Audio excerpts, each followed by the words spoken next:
Okay, happy Sunday. It's Family Day. Welcome to Johnny's Car Care and Reviews. We're just going to take a moment out of Family Day to talk to you about the news for Ford that's gone by this week and last. So we're going to be talking about, of course, the Ford Maverick, the Ford Bronco, the Ford F-150 Lightning, and just electrification at Ford overall. So we will be talking a little bit about future plans. So let's just put the pedal to the metal, jump right in today.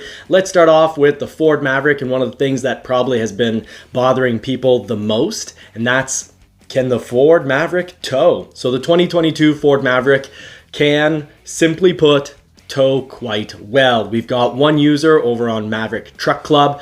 Fantastic site. So this user went out and it looks like he bought himself a trailer 1,500 miles away. So he has a 16-foot long, roughly 9-foot tall camper trailer. So he pulled that behind his 2-liter Maverick. And guess what?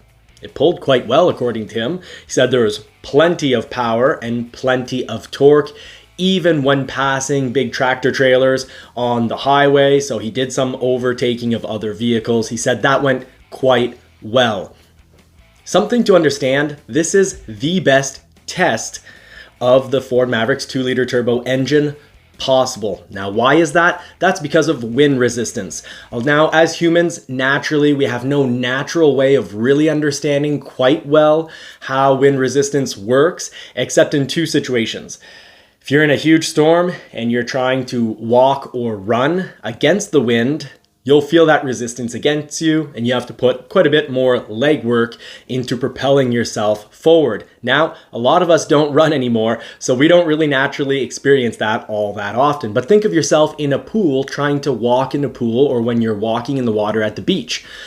That's kind of how wind resistance works, but it's very odd because it's actually a compounding factor.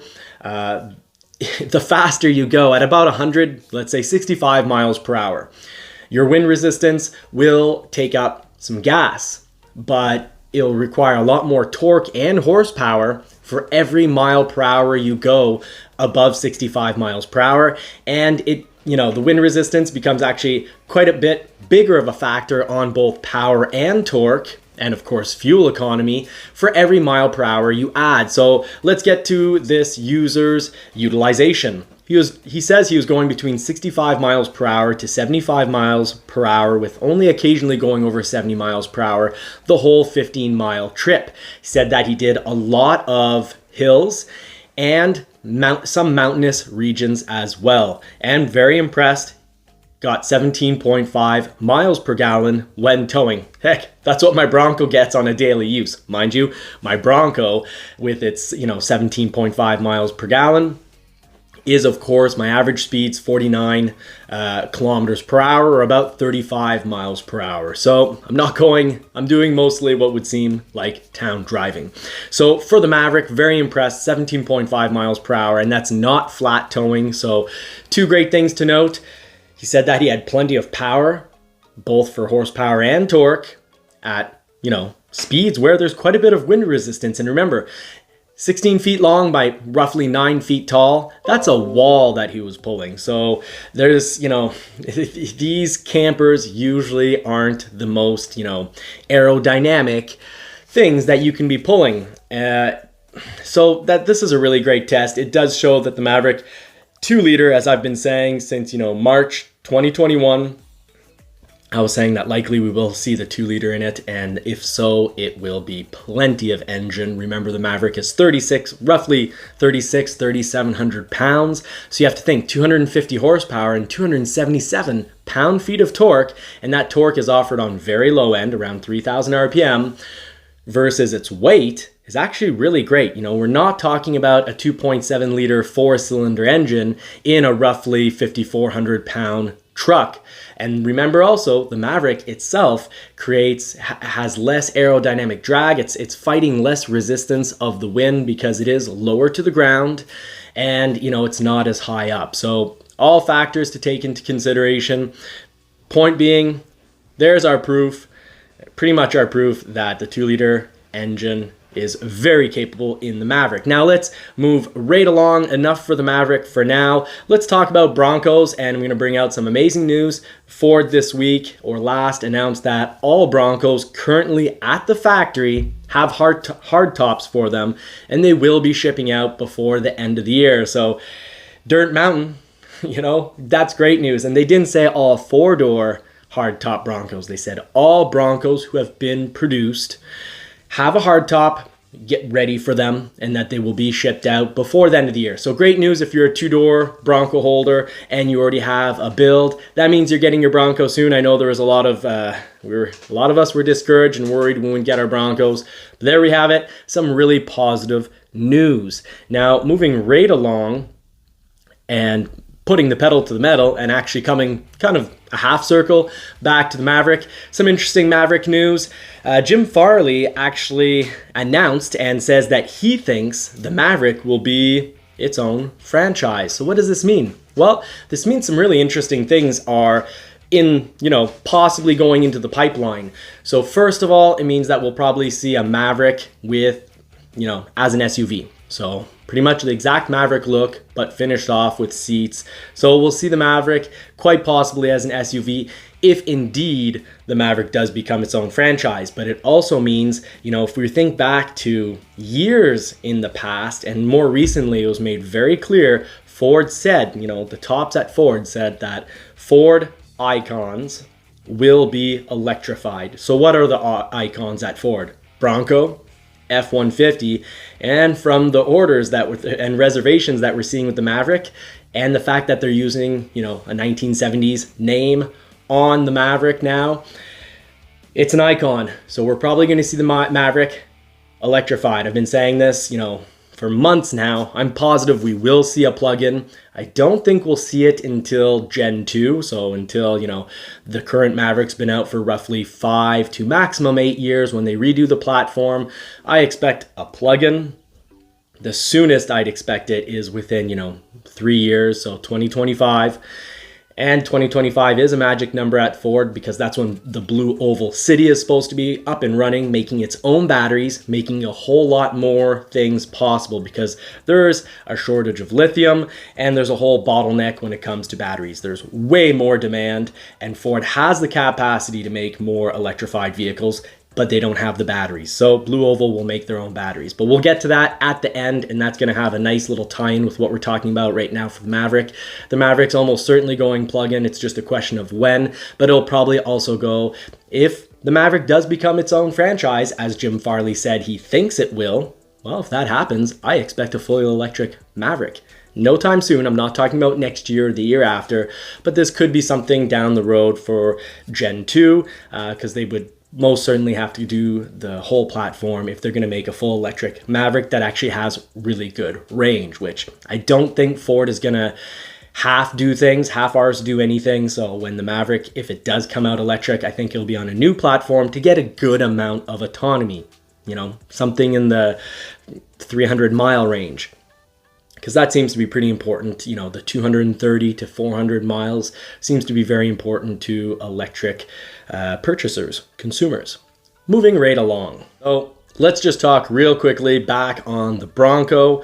If you've built, because some people are worried about this, I'm getting it in the comments section and I've noticed it since last Sunday, that if you build a 2022 Ford Bronco, and you want it to be Sasquatched, and it's either an Outer Banks, a Black Diamond, a Big Bend, or a base model, the site says right off, you have to remove your 4 doors, add 2 doors in order to get a Sasquatch. Now there's a lot of people worried about this, and I was worried until I noticed that there's absolutely no new order guide, and that the current order guide doesn't indicate this whatsoever.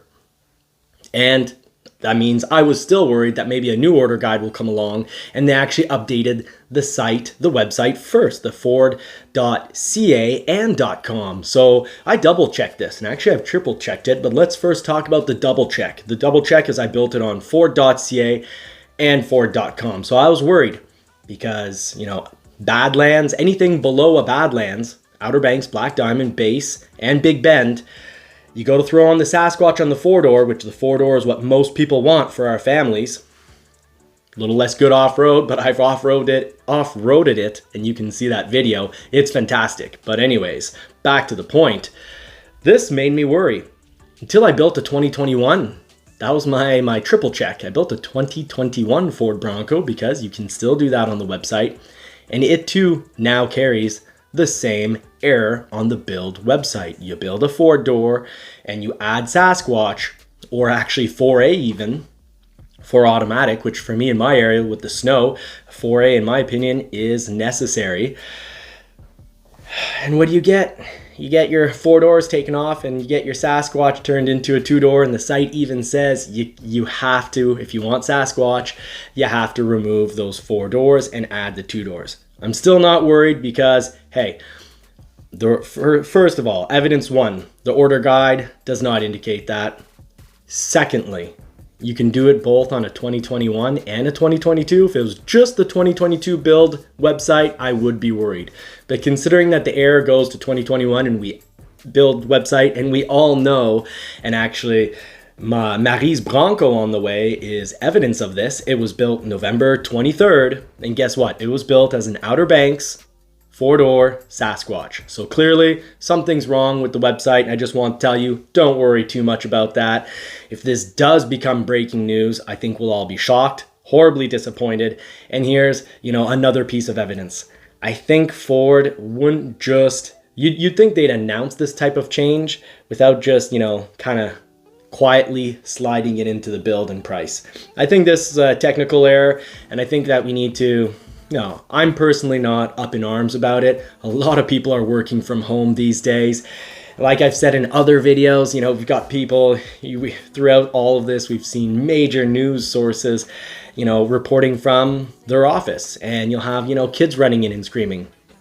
And we don't get all worked up about that. So let's just hope this is a home office error that we'll call, and that we're not going to be losing the possibility to Sasquatch. Mind you, at the same time, I'm not the one to really say this, because I've said in the past I don't understand the ability to Sasquatch basically everything, and I'll be a little disappointed, but I have said in the past it makes things more complicated. What model do you take? As soon as you Sasquatch anything, they become so similar in price, it complicates things, and it also makes it, we do know that the front axles from the Sasquatch have been limited, and this has slowed down people getting their orders, because pretty much I believe the majority of orders asked to be Sasquatched. So this caused also a bottleneck effect. That's when you have more demand than you have supply. So I'll keep you updated if this actually does end up being, clearly something that's going down.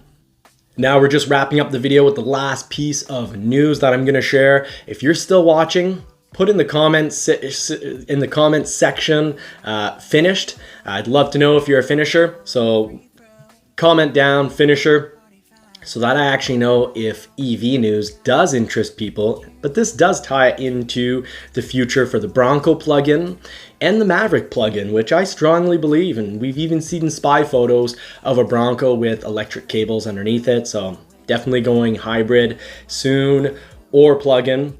But here's some electric news. Not just for Maverick and Bronco enthusiasts, but also for Lightning enthusiasts. So Ford is doubling its EV production to 600 units by the end of 2023. That was announced by Jim Farley. Now he did say he and Ford would like to actually triple that. So that would mean that they would love to have 900,000 electric units by the end of 2023. So Ford is in the process of being a major EV player, and actually this year, just now, they've surpassed GM because GM had stopped making the Bolt, and the Mach-E has sold incredibly well. Fantastic product that I absolutely love.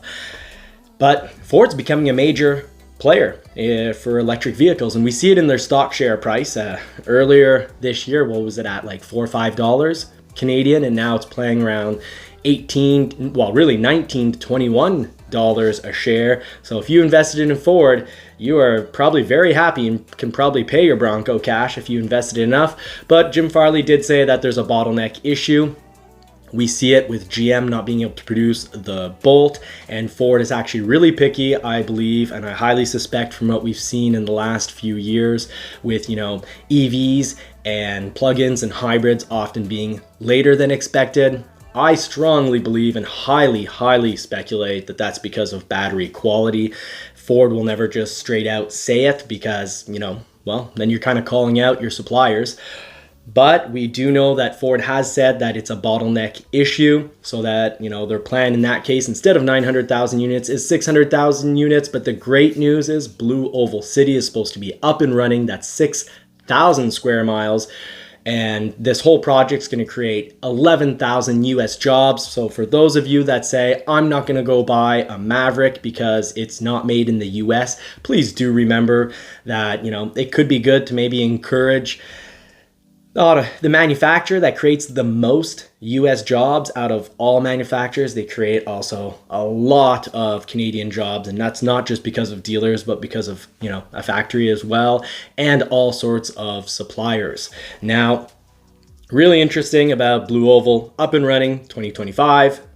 11,000 jobs, but I really like knowing that they're planning on making 43, and I hope I get this unit of measurement pronounced correctly, but 43 gigawatts per hour of battery production, which works out to, somewhere between 200,000 and about 300,000 battery packs per year. So that's, and it's hard to pinpoint how many units that is because we don't know, the average size of battery packs that will be made there, but we do know that they're going to be working on a full-size truck platform. So I think that means that in the future, it's pretty obvious to me, and I think to most people, that the Lightning, sometime 2025 or later, will have its own platform. It will no longer share a platform with F-150 as it currently does, with, of course, its own suspension system. The Lightning will have independent rear suspension, but with its own platform, we can expect probably bigger battery, a whole lot more range. By then, I wouldn't be surprised if we're looking more at, 500 miles of range out of, Generation 2 Lightning. But that's going to be really interesting, and that whole, Ford's project to relieve the bottleneck issue when it comes to batteries. I think it's not just, the fact that they're not getting enough batteries, not as many as they would like, but it's also about quality. And I think that's why that there have been delays. Heck, there was delays on the Maverick Hybrid. They never said it's because of the batteries. There were delays on the Escape plug-in. Ford never said it was because of batteries. But then we do know, and I've mentioned it in recent news that I've dropped, the Escape Hybrid got recalled, not just in the US, but Canada as well, so that there was recalls, and guess what? It was on the battery. So no surprise. And then you've got GM not producing the Bolt because of batteries. So I think as time goes forward, I'm very confident Ford is going to have a fantastic battery pack, and it's going to have it for all its icons. They've said this, so do expect to have a hybrid, probably plug-in Bronco. Definitely expect a plug-in out of the Maverick, and I think that they're going to electrify the Maverick, but time will tell whether I'm completely right or wrong. I appreciate that you've watched the end of this video. Thank you so much for your time. I do wish you a fantastic family day. I'm going to go off, take a walk with the family, play up in the woods, and I wish you all more cars and more power. I do hope you get to put the pedal to the metal this week. Take care.